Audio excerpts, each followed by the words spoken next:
Before I talk about the movie, let me make a statement to that guy sitting next to me and his male butt lover. Yeah, you too. I'm sure you're going to see me, and I'm sure you're going to recognize me once you see this video.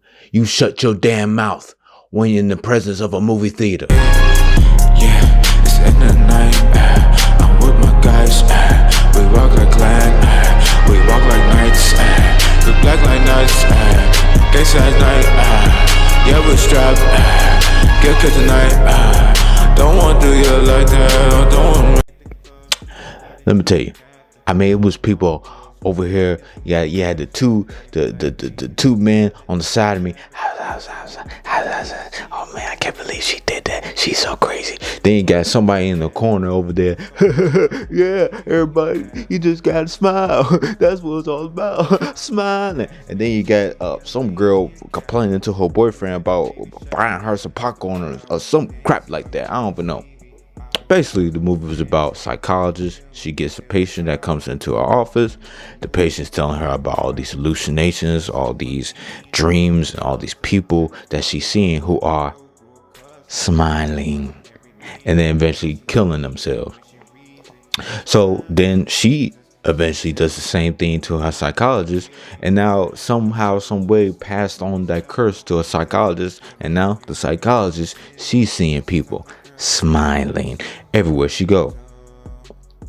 Yeah, for this to be a first time director, great movie, great imagery, great build up, great intensity in the mystery, and this psychologist losing her damn mind. I mean, she was over there biting her nails everywhere she went. She freaking out. She seeing people smiling at her and shit. Seeing people that she once knew smiling at her. People who had died in her life smiling at her. Just all these twisted and wild imagery that she's been seeing, compilated with a fuckload of jump scares. Jump scares were everywhere.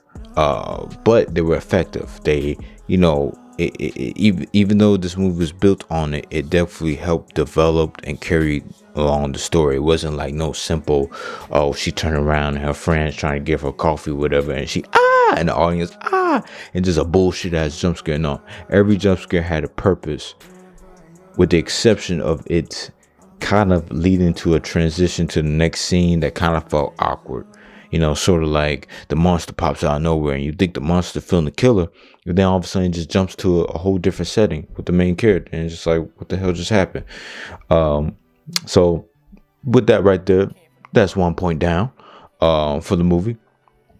But overall, the story was good. I liked how it dealt with trauma. Like this entity, it preys on your trauma, preys on your past tragedies that you have seen or have experienced, and it kind of haunts you with that. But even though the villain, this particular horror villain was different, situation involving horror villain was kind of the same. So with that, 1 point down. But what gives it points up is the acting was great, solid. Nothing really Oscar worthy here, but definitely something where I felt entertained. It kept me on the edge of my seat. Hell, it definitely kept my girlfriend screaming, for she made my ears bleed with every jump scare. Oh yes, those end drums was definitely had a marching band behind it, and was definitely playing the Star Spangled Banner. Oh yes, rest assured, my ears were ringing. The imagery was disgusting, but colorful too at the same time. It's very interesting color pattern the director chose for this movie.